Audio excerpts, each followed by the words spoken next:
new Zack Snyder film, Rebel Moon, has officially released in theaters, and love him or hate him, you gotta admit, Zack Snyder does get people talking. And what are they talking about right now? Well, at least your boy is talking about whether or not the movie's being review bombed, because it kinda looks like it. Welcome back to Words of Paradise. I'm your host, Leon Idle, and we're gonna get into it. We're gonna talk about whether Rebel Moon is being review bombed or not, because to me, Zack Snyder's kinda like Nickelback. He's not actually that bad. Y'all just hate him because the internet tells you to hate him without any sort of critical thinking or objective thought in most instances. But it has got me to realize something about these critic scores when you compare it to other films that have come out this year. So we're going to dissect that. Before you do, hit that subscribe button. We just got over the 2,000 subscriber hump. Thank you so much. Now onward to 3,000. And while we're doing that, let's take a look at Rebel Moon Part 1, A Child of Fire on Rotten Tomatoes. We see here 42 critic reviews, and it's sitting at 24%. Now, I'm going to give you full disclosure. I'm not reviewing this film yet. I'm waiting for the Netflix release because, well, it's gonna have more content. It's the director's cut. Why? Napoleon did the same thing. Why are they doing films that are only partially finished in theaters and then releasing the rest of it on a streaming service, Apple TV, Netflix? That doesn't make any sort of sense. If you're gonna pay the premium to go to the theater, you should be getting the best version of the product, which in my opinion is usually the director's cut. But my gripes aside, 24% from 42 critics. That is an abysmal score, especially when you compare it to the 76% audience rating from Rotten Tomatoes. Individuals that, have paid to go see the movie in theaters. Now, I've talked about review bombing in the past. I've talked about it with a multitude of films, video games. Resident Evil was apparently being review bombed. At one point, Mortal Kombat they claimed was being review bombed. The Little Mermaid, the Marvels, the list goes on. However, it's interesting to me that they are reporting on this as if it's just doing bad. People are talking on Twitter, critics are talking about how the movie is doing bad, but they're not calling it review bombing, positive or negative. Why is it that you can call What Happened to the Little Mermaid or Robin with a Y, Robin Hood, review bombing, but not the Zack Snyder film? Why are you just saying, oh, it's a bad movie? Why can't you use the term review bombing when talking about Rebel Moon? Because looking here, it's a pretty small number. 24% ain't good. Let's compare that to some other movies that came out this year. The Little Mermaid got a 67% from critics. That's a fresh score, 67%. Blue Beetle, 78%, certified fresh. 78% of people liked Blue Beetle, but Rebel Moon's getting a 24%. Indiana Jones and the Dial of Destiny. Indiana Jones, the worst film of 2023 by a wide margin, is a fresh film, while Rebel Moon is sitting at a 24%. Now, look, if you want to say that this is review bombing, I'm going to agree. If you want to say it's not review bombing, what would you call it then? Because there is no way that you can take 42 critics and have them actually, using their own critical thinking skills, say that this movie is worse than Indiana Jones and the Dial of Destiny. When you look on Twitter, when you look on X, you see a whole lot of division. I saw Rebel Moon tonight, and I'm not a huge Snyder fan. I really enjoyed it. It flew by, and I can't wait to watch it again at home because there were issues with the screening. It's obvious there's a longer cut, and I don't understand why you wouldn't release that one.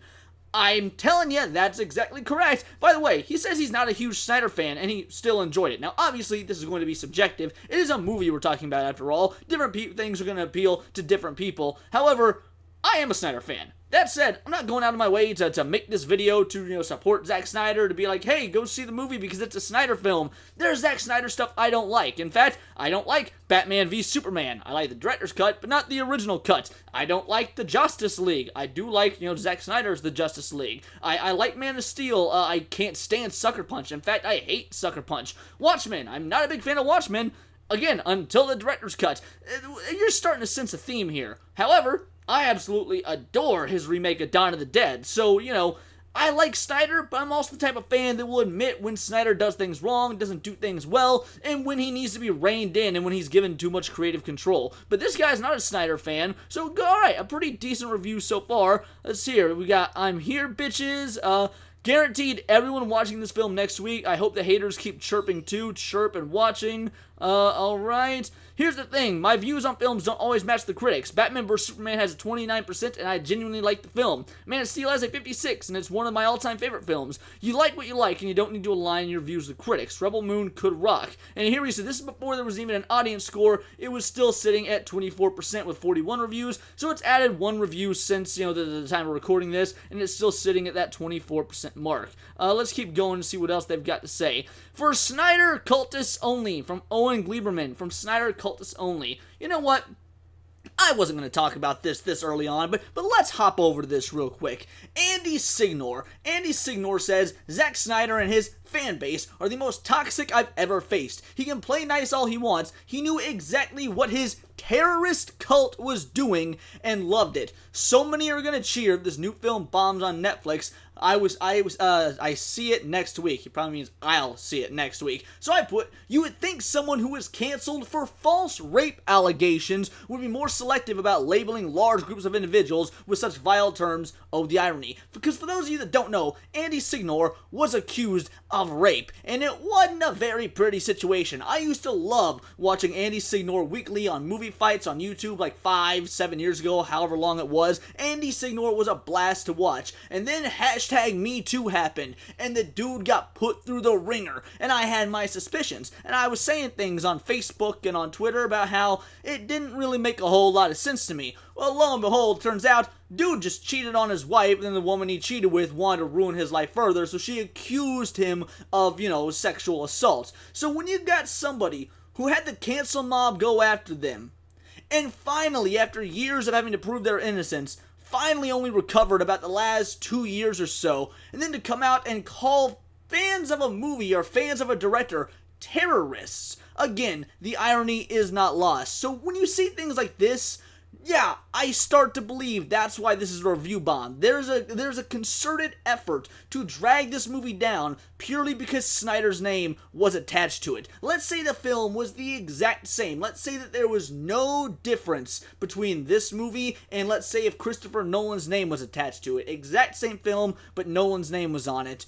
You wouldn't be seeing 24% on Rotten Tomatoes. I can almost guarantee you wouldn't be seeing 24% on Rotten Tomatoes. And not because of Nolan's name, but because it didn't have Zack Snyder's name. I mean, the movie could be complete crap for a Nolan film, because let's face it, Nolan's quite a bit above Snyder in terms of his, directorial capabilities. But yeah, you might see some people talking trash about this is the worst Nolan film ever.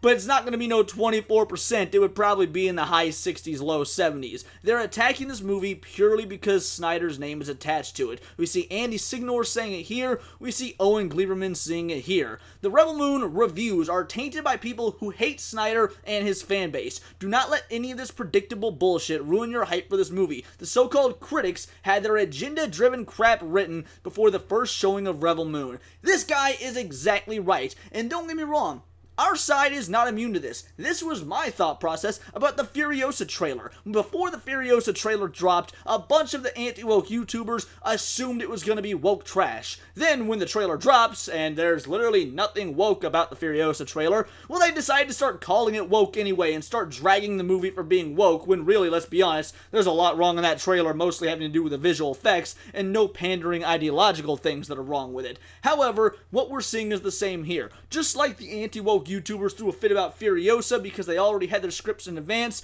the same is happening with Rebel Moon. For anyone that's been following the production of this film, you've heard some rumblings on the internet for quite a while, whether it be in certain film circles, whether it be on X. You've heard people talking about how awful this movie is going to be, without any knowledge of what's actually in the film, because it's been kept pretty under wraps. They're just talking about how bad it's going to be because it's Zack Snyder. There's a cult against Zack Snyder. They want to call us, the Snyder fans, the cultist, but there's a cabal of people in the movie sphere who just flat out don't like Zack Snyder for whatever reason. I'm not really even sure why they don't like him, aside from, okay, so he made some crappy DC movies.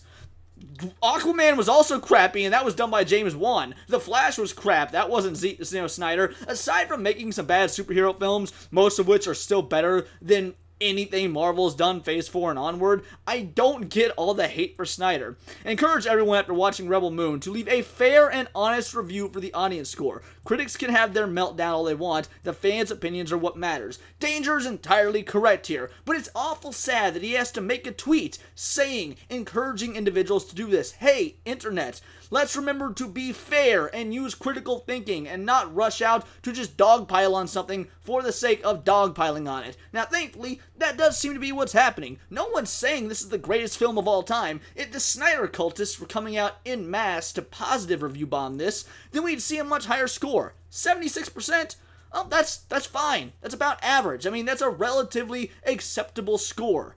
So why 24% from the critics if it was not a concerted effort to drag this movie down purely because it is a Zack Snyder film? Look, review bombing is a thing. There are certain things that they claim were review bombed that absolutely were not. They claimed Resident Evil 4 was review bombed. Sorry, that game was universally loved by most people. I'm on the fringe minority for saying Resident Evil 4 remake is crap, or at least a crap remake. Point is, no, Resident Evil 4 was not being review bombed. The Marvels? Sure, I'll acknowledge that the Marvels may have been review bombed. Doesn't make it any less true that the movie was awful. However, yeah, there were probably a bunch of individuals who did not watch the movie that went in and reviewed it with negative reviews on Rotten Tomatoes. I actually watched the Marvels, and I had such a bland, mediocre time, I didn't bother to review it one way or the other. The review bombing absolutely happens, but let's not pretend that the establishment media, the critics, the people whose sophisticated opinions truly matter, don't also get involved in a little bit of review bombing, because we have